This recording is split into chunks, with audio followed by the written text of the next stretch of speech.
सरकारको नीति तथा कार्यक्रम गम्भीर कार्ययोजना बिना लहरमा आएको प्रमुख प्रतिपक्ष कांग्रेसको आरोप। मुलुकको समृद्धिका लागि भ्रष्ट दिशा निर्देश गरेको सत्तापक्षको दावी।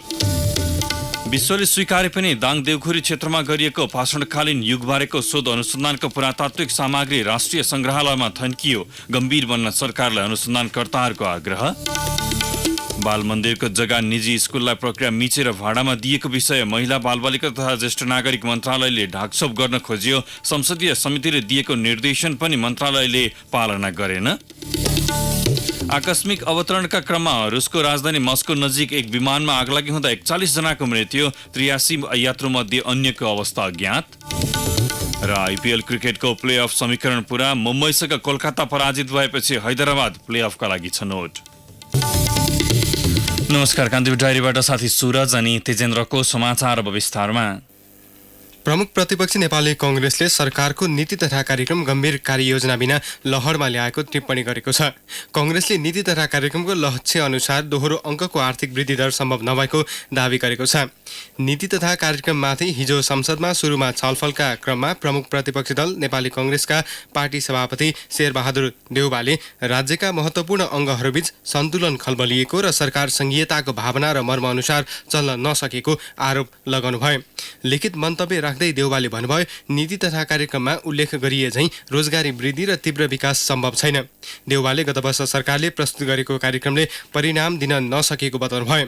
गत वर्ष रोजगारी मुलुककै सृजना हुने र युवा विदेश जान नपर्ने नारा सरकारले दिएको प्रसङ्ग जोड्दै उहाँले भन्नुभयो, गत वर्ष कति रोजगारी पाए, कति युवा विदेश जानबाट रोकिए, त्यसको जानकारी मुलुकलाई छैन।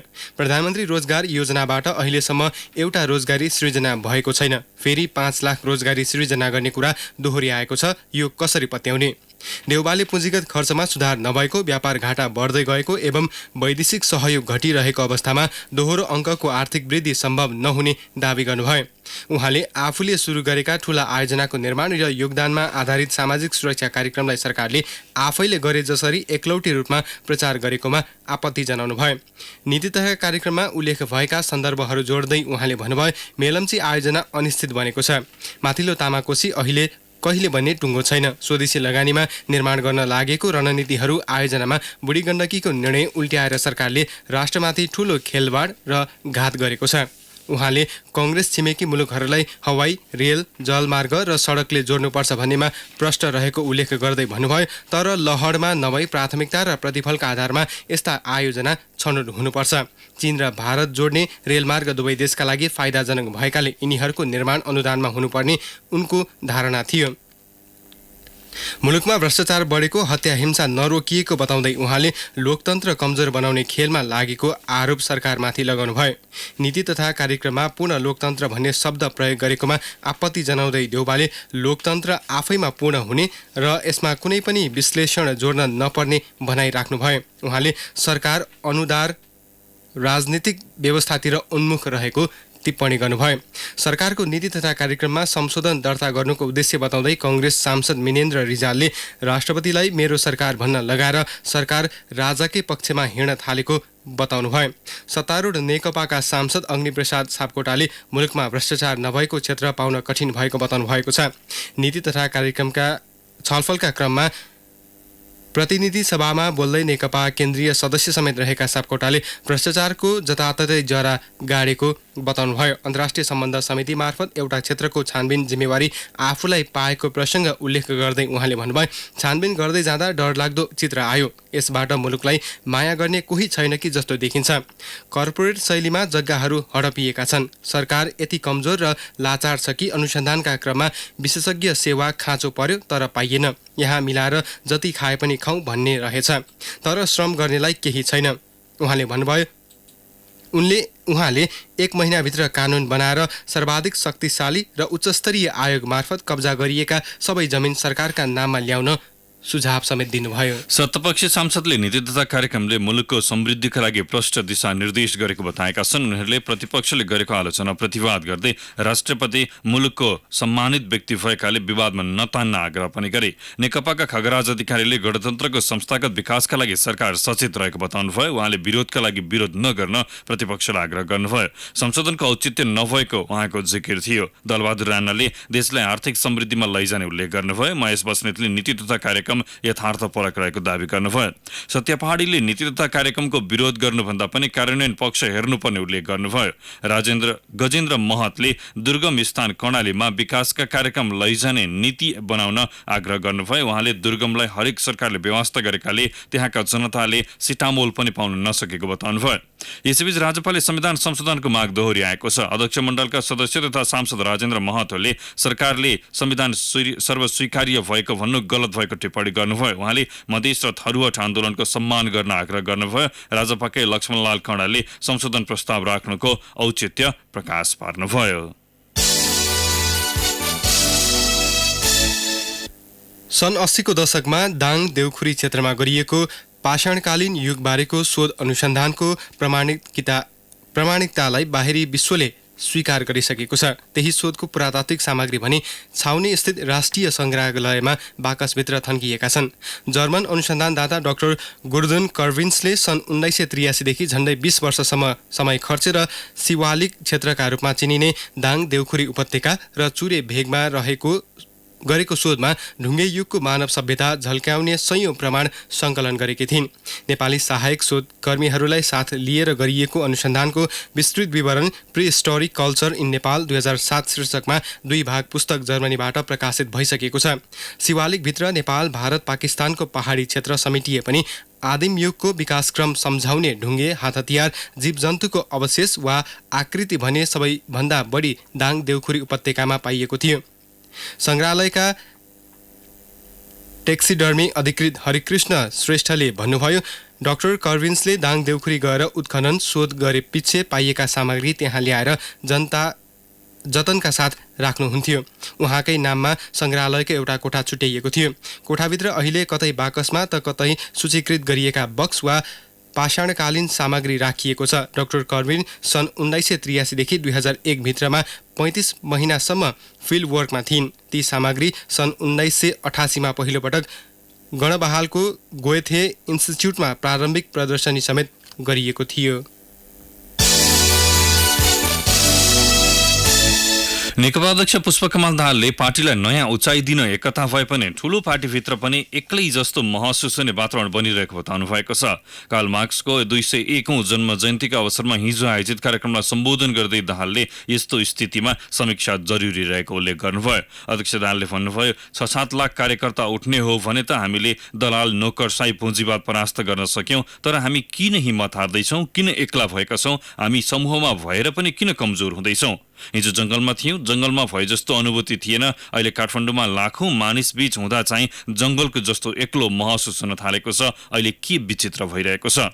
अध्यक्ष दाहालले आन्दोलनलाई नयाँ उचाइ दिनका लागि आवश्यक रहेको र त्यसका लागि आफू जे गर्न पनि तयार हुने प्रतिबद्धता जनाउनुभयो। दाहालले कम्युनिस्ट पार्टी र तिनका नेता कार्यकर्ता कम्युनिस्ट आदर्शबाट बिग्रदै गएकाले नयाँ खालको सांस्कृतिक क्रान्ति आवश्यक रहेको उल्लेख गर्नुभयो। उहाँले आफूले गरेका गल्ती सच्याउन तयार रहेको उल्लेख गर्दै श्रमजीवी वर्गको प्रतिनिधिका रूपमा पार्टीलाई नयाँ ढङ्गबाट वैचारिक रूपमा मजबुत बनाउन आवश्यक रहेको उल्लेख गर्नुभयो।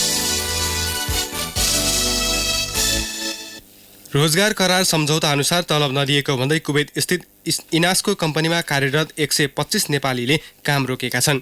नियमित तलब नदिएको, दुर्घटनामा पर्ने कामदारलाई बिमाको सुविधा नदिएको र मोटरसाइकलमा पेट्रोल हाल्ने पैसा समेत नदिएको भन्दै उनीहरूले काम छाडेका हुन्। उनीहरू बाइक राइडर हुन्। उनीहरू अधिकांश स्यारोन म्यान पावर कम्पनीबाट कुवेत गएका थिए। कामदारहरूले आफूहरूलाई म्यान पावरले सम्झौता गरेर पठाए अनुसार कम्पनीले सेवा सुविधा नदिएको बताएका छन्।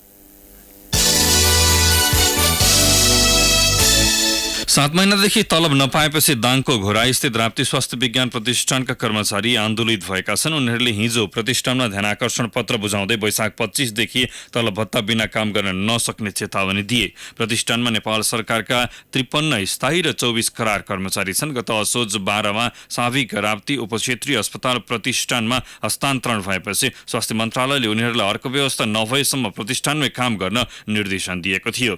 प्रतिष्ठानले तलब खुवाउन चासो नदिएपछि बेखर्ची भएका उनीहरू अघिल्लो वर्षको रात्रिकालीन सेवा, हजार्ड, सार्वजनिक विधाको भत्ता पनि पाउन नसकेको गुनासो गर्छन्। अघिल्लो वर्षको भत्ता बापत जिल्ला स्थित कोष तथा लेखा नियन्त्रण कार्यालयमा 79,22,912 रुपियाँ आए पनि प्रतिष्ठानले वितरण नगरेको उनीहरूको भनाइ छ। कर्मचारीले स्थानीय प्रशासन, प्रधानमन्त्री कार्यालय, स्वास्थ्य तथा जनसङ्ख्या र अर्थ मन्त्रालयमा पनि ध्यानाकर्षण पत्र पठाएका छन्। कान्तिपुर डायरीमा अब ब्रेकको पालो। अब बाँकी प्रसङ्ग। महिला बालबालिका तथा ज्येष्ठ नागरिक मन्त्रालयले बाल मन्दिरको जग्गा निजी स्कुललाई प्रक्रिया मिचेर भाडामा दिएको विषय ढाकछोप गर्न खोजेको छ। संसदको महिला बालबालिका तथा सामाजिक समितिले निर्देशन दिए पनि मन्त्रालयले 13 रोपनी 12 आना 1 पैसा जग्गा 51 वर्षका निम्ति बृहस्पति शिक्षा सदनलाई भाडामा दिँदा अपनाइएको प्रक्रियाको विषयमा छानबिन गरेको छैन। प्रक्रिया मिचेर जग्गा भाडामा दिएको विषय सार्वजनिक भएसँगै संसदीय समितिले स्थलगत अध्ययनपछि अनुसन्धान थाल्न मन्त्रालयलाई निर्देशन दिएको थियो। निर्देशन लगतै मन्त्रालयले उपसचिव सीता परियारको नेतृत्वमा छानबिन अगाडि बढाएको थियो। स्रोतले भन्यो, तर छानबिन बालमन्दिरको केन्द्र र जिल्लामा रहेका चल अचल सम्पत्तिलाई दीर्घकालीन रूपमा कसरी आम्दानीको स्रोत बनाउने भन्नेमा केन्द्रित गरियो। जे कुराको छानबिन गर्नुपर्ने हो त्यसैलाई ढाकछोप गरियो। जग्गा भाडाबारे बुझ्दै नबुझी तयार पारिएको प्रतिवेदनबारे मन्त्रालयले बाल मन्दिरलाई पत्रद्वारा अवगत गराएको थियो। संसदीय समितिका सदस्य खेम लोहनीले जग्गा भाडा प्रकरणमा गोलमाल गरिएको बताउँदै भन्नुभयो, भाडा प्रकरणमा राम्रो नियत देखिएन। बाल मन्दिरले जग्गा भाडामा दिएको जमिनमा बृहस्पति शिक्षा सदनले भवन निर्माण गरिरहेको छ। बाल मन्दिरले 2059 सालमा 3 वर्षीय सम्झौता गरेर सो जग्गा बृहस्पति शिक्षा सदनलाई दिएको थियो।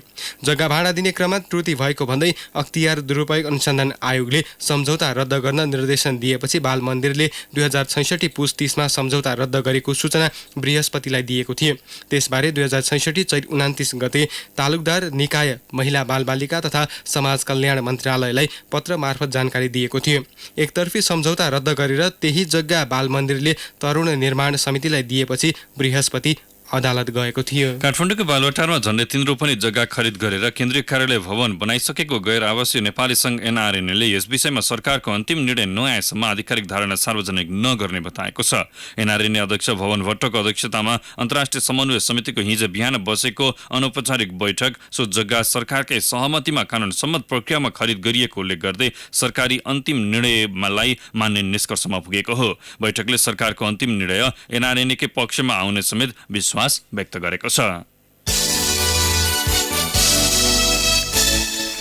राष्ट्रिय सूचना प्रविधि केन्द्र जीआईडीसीको सर्भरमा समस्या आउँदा हिजो अनलाइनबाट हुने सरकारी सेवा प्रभावित भएका छन्। बिहान 10:30 बजेदेखि सर्भरमा समस्या देखिएको केन्द्रका प्रवक्ता रमेश पोखरेलले जानकारी दिनुभयो। सर्भरमा आएको समस्या दिउँसो मात्रै समाधान भएको थियो। सर्भरमा बढी ट्राफिक हुँदा समस्या देखिएको उहाँले बताउनुभयो। सरकारी सबै वेबसाइट र तथ्याङ्कहरू केन्द्रकै सर्भरमा रहन्छन्। केन्द्रको सर्भरमा समस्या देखिँदा दिउँसोसम्म कुनै पनि सरकारी वेबसाइटले काम गरेको थिएन भने अनलाइन प्रणालीबाट सेवा वितरण गर्ने कार्यालयको काम समेत रोकिएको थियो। राहदानी विभाग, मालपोत कार्यालय, यातायात व्यवस्था कार्यालय जस्ता सरकारी निकायले आफ्ना कामहरू अनलाइन प्रणाली मार्फत गर्दै आएका छन्। सर्भरमा समस्या देखिएपछि यस्ता कार्यालयमा सेवाग्राहीको भिड लागेको थियो। गत वर्ष बुद्ध पूर्णिमाका दिन मुख्यमन्त्री शङ्कर पोखरेलले बुद्ध जयन्ती लुम्बिनीमा मात्र केन्द्रित नगरी अन्य बुद्धस्थल र प्रदेशभर मनाइने घोषणा गर्नुभएको थियो। प्रदेश 5 सरकारको नीति तथा कार्यक्रममा पनि रामग्रामदेखि लुम्बिनी हुँदै तिलौराकोटसम्मको क्षेत्रलाई बुद्ध सर्किटका रूपमा विकास गर्ने उल्लेख गरियो। रामग्रामदेखि तिलौराकोटसम्म मोनोरेलको सम्भाव्यता अध्ययन र बुटवलदेखि देवदह, रामग्राम, लुम्बिनी हुँदै कपिलवस्तुसम्म पर्यटक बस सञ्चालन गर्ने कार्यक्रममा उल्लेख थियो। आर्थिक वर्षको अन्त्यतिर प्रदेश सरकारले 2076लाई लुम्बिनी भ्रमण वर्षका रूपमा मनाउने निर्णय गर्दै 4,19,60,000 रुपियाँ बजेट छुट्याई कार्यक्रम सार्वजनिक गर्यो। त्यसमा लुम्बिनीको प्रचार प्रसारदेखि सरसफाई र गोष्ठीका कार्यक्रम समेत समावेश छन्। लुम्बिनीको समग्र विकास, पर्यटकको बसाइ लम्ब्याउने योजना र बुद्धको प्रचार प्रसारका लागि मेरुदण्ड मानिएको बुद्ध सर्किटको कार्यान्वयन प्राथमिकतामा छैनन्। भ्रमण वर्षका कार्यक्रममा स्थानीय र सरकारवालालाई पाखा लगाइएको छ। त्रिभुवन लगायतका विश्वविद्यालयले लेख रचना वा थेसिस चोरी रोक्न एन्टी प्लेरिजम सफ्टवेयर प्रयोगमा ल्याउने भएका छन्। सफ्टवेयर खरिदका लागि विश्वविद्यालय अनुदान आयोगले तत्काल 70 लाख रुपैयाँ अनुदान दिने भएको छ। आयोगले कृतिगत वा सृजनागत चोरी पत्ता लगाउन उपयोग हुने सफ्टवेयर सञ्चालनको लागि त्रिवी केन्द्रीय पुस्तकालय सहितका सम्बद्ध संस्थासँग प्रस्ताव माग गरेको छ। सो सफ्टवेयरले जुनसुकै विषयमा गरिएका शोध तथा अनुसन्धान कार्यमा थेसिसमा यसअघि गरिएका शोधकर्ताहरूको नकल वा पुनः उद्धृत कार्यको मूल्याङ्कन गर्नेछ। ललितपुर प्रहरीले हिजो पूर्व सभासद गायत्री शाह र उनका श्रीमान राजेश महतोलाई पक्राउ गरेको छ। मेडिसिटी अस्पतालले दिएको जाहेरीका आधारमा प्रहरीले शाह दम्पतिलाई पक्राउ गरेको हो। गायत्रीले फागुन 28 गते मेडिसिटी अस्पतालमा भर्ना भई छोरा जन्माएर छाडेकी थिइन्। जन्मिएको शिशुमा डाउन सिन्ड्रोम रहेको थाहा भएपछि अस्पतालले पूर्व सूचना नदिएको र उपचारमा लापरवाही गरेका कारण डाउन सिन्ड्रोम भएको बच्चा जन्माउनु परेको आरोप उनीहरूले लगाउँदै आएका छन्। अस्पतालले भने त्यस्तो शिशु जन्मिनुमा चिकित्सकीय लापरवाही नरहेको भन्दै चैत 21 मा बच्चालाई डिस्चार्ज गरेको थियो। सरकारी प्रयोजनका कागजमा जातीय पहिचान खुलाउनुपर्छ। यसका लागि जातीय सूचीमा टिक लगाउनुपर्छ। अल्पसंख्यक सोनाहा समुदाय भने त्यसबाट वञ्चित रहेका छन्। सरकारले उनीहरूलाई सूचीकृत गरेको छैन। सोनाहा विकास समाजका अध्यक्ष शान्ति सोनाहाले भन्नुभयो, कुनै सरकारी वा संस्थाको कार्यक्रममा सहभागिताको लागि पहिचानको सूची खुलाउनुपर्छ। सूचीमा हाम्रो जात उल्लेख हुँदैन।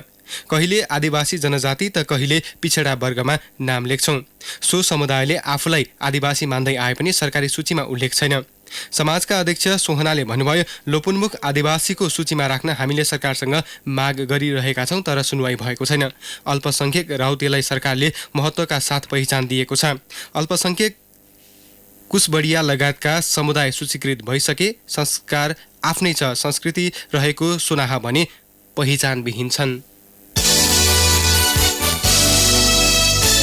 अब केही समाचार छोटकरीमा। सामाजिक विकास मन्त्रालयका अनुसार करिब 22% नागरिक खानेपानीको पहुँचमा पुग्न सकेका छैनन्। यो कर्णाली प्रदेशको समाचार हो। मन्त्रालयका स्वास्थ्य महाशाखा प्रमुख वृषबहादुर साईले 78% नागरिक मात्रै खानेपानीको पहुँचमा रहेको जानकारी दिनुभयो। यता खानेपानीको मुहान आसपासमा बिक्री गर्ने उद्देश्यले वैधानिक तरिकाले खोलाबाट निकालिएको गिटी ढुङ्गा बालुवा भण्डारण गर्न समेत पाइँदैन। पूर्वी चितवन जुटपानीमा खानेपानी मुहानमै क्रसर उद्योग राख्न जग खन्न थालेपछि 700 घरधुरीले खानेपानी धारा सुकेको समाचार सार्वजनिक भएपछि हिजो चितवन जिल्ला समन्वय समितिमा पदाधिकारीले अनुगमन गरेका छन्। नुवाकोटको सदरमुकाम बिदुरमा पनि खानेपानीको हाहाकार भएको छ।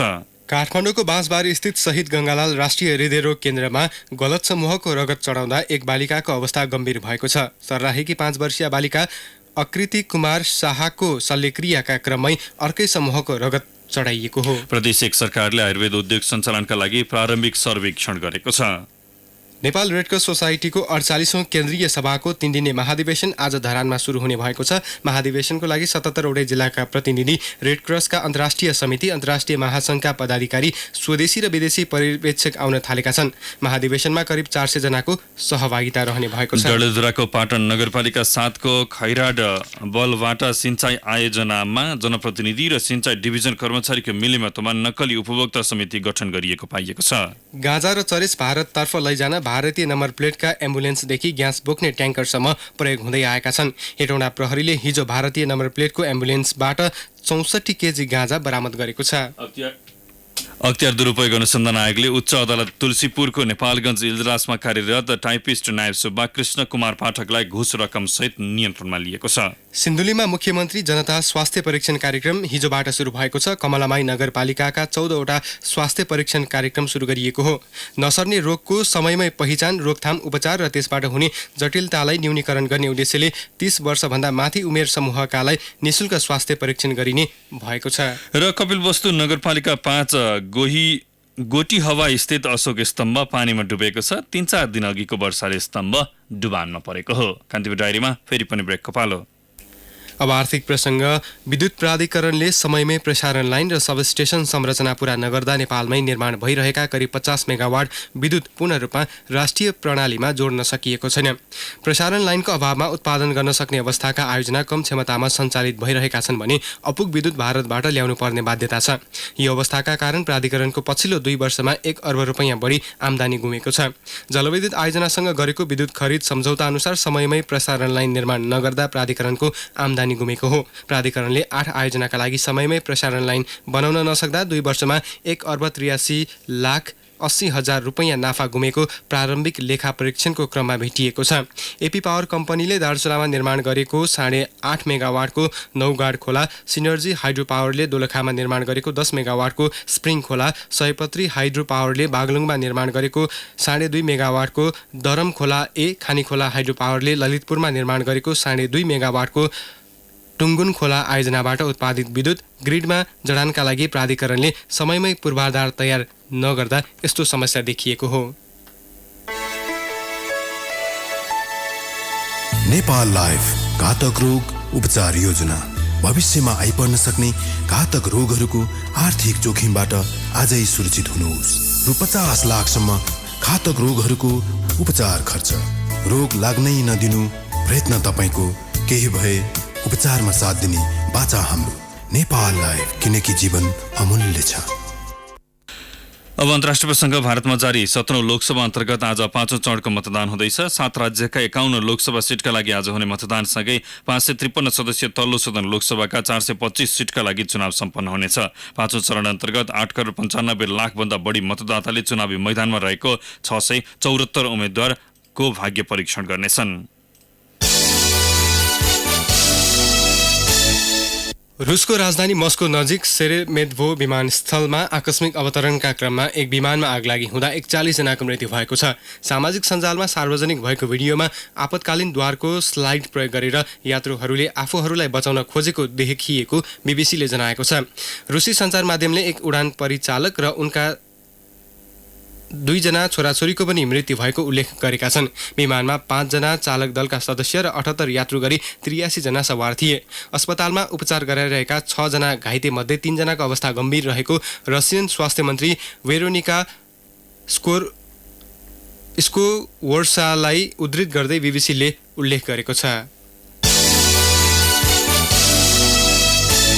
अब खेल प्रसङ्ग। राष्ट्रिय खेलकुद परिषद राखेपाले आयोजना गर्ने देशकै एकमात्र एकदिवसीय राष्ट्रिय क्रिकेट प्रतियोगिताको तेस्रो संस्करण जेठ 1 देखि 24 गतेसम्म काठमाडौँमा हुने भएको छ। प्रतियोगितामा 7 प्रदेश र 3 विभागीय गरी 10 टोलीको सहभागिता रहनेछ। उता इन्डियन प्रिमियर लिग क्रिकेट आइपिएलको प्लेअफ पुग्ने टोलीको टुङ्गो लागेको छ। समचरणको अन्तिम खेलमा मुम्बई इन्डियन्सले कोलकाता नाइट राइडर्सलाई हराएसँगै आइपिएलको प्लेअफ समीकरण पूरा भएको हो। क्वालिफायरमा मुम्बई र चेन्नई भिड्दा एलिमिनेटरमा दिल्ली क्यापिटल्सले सनराइजर्स हैदराबादको सामना गर्नेछ। गैराती घरेलु मैदानमा कोलकाताले दिएको 134 रनको चुनौती मुम्बईले 23 बल अगावै 1 विकेट गुमाएर भेटाए। क्विन्टन डिककले 30 रन बनाएको मुम्बईको इनिङ्समा कप्तान रोहित शर्मा 55 र सूर्यकुमार यादव 46 रनमा नट आउट रहे। प्रसिद्ध कृष्णले मुम्बईको 1 विकेट लिए। यसअघि वाङखडी स्टेडियममा पहिले ब्याटिङ गरेको कोलकाताले 7 विकेट गुमाएर 133 रन बनाएको थियो। क्रिस लियोनले 41 र रविन्द्र थुप्पाले 40 रन बनाएको कोलकाताका लागि नीतिश राणाले 26 रन बनाएका थिए। मुम्बईका लसिथ मालिङ्गाले 3 तथा जसप्रीत बुमराह र हार्दिक पाण्डेले समान 2 विकेट लिए। आइपिएलको पहिलो क्वालिफायरमा भोलि चेन्नई र मुम्बई बीच प्रतिस्पर्धा हुनेछ। एलिमिनेटर खेल भने पर्सि दिल्ली र हैदराबाद बीच हुनेछ। दोस्रो क्वालिफायर मे 10 र फाइनल मे 12 मा हुनेछ। अब मौसम सम्बन्धी जानकारी। मुलुकको पहाडी भूभागमा आंशिक बदली रही बाँकी भागमा मौसम सामान्यतया सफा रहने जल तथा मौसम पूर्वानुमान महाशाखाले जनाएको छ। पूर्वी र मध्य पहाडी भूभागका केही स्थानमा मेघगर्जन सहित वर्षाको सम्भावना रहेको महाशाखाले जनाएको छ। काठमाडौँ उपत्यकाको मौसम भने सफा रहनेछ। केही बेर अघि 14.4 डिग्री सेल्सियस मापन गरिएको काठमाडौँ उपत्यकाको अधिकतम तापक्रम 31 डिग्री सेल्सियससम्म पुग्नेछ। सूर्योदय बिहान 5:21 भयो भने सूर्यास्त साँझ 6:40 हुनेछ। अवस्था कान्ति डायरीलाई यही सकिन्छ। सुरज र तेजेन्द्र बिदा भयौँ। नमस्कार। सूचना र मनोरञ्जनको संवाहक रेडियो राष्ट्रको रेडियो कान्तिपुर।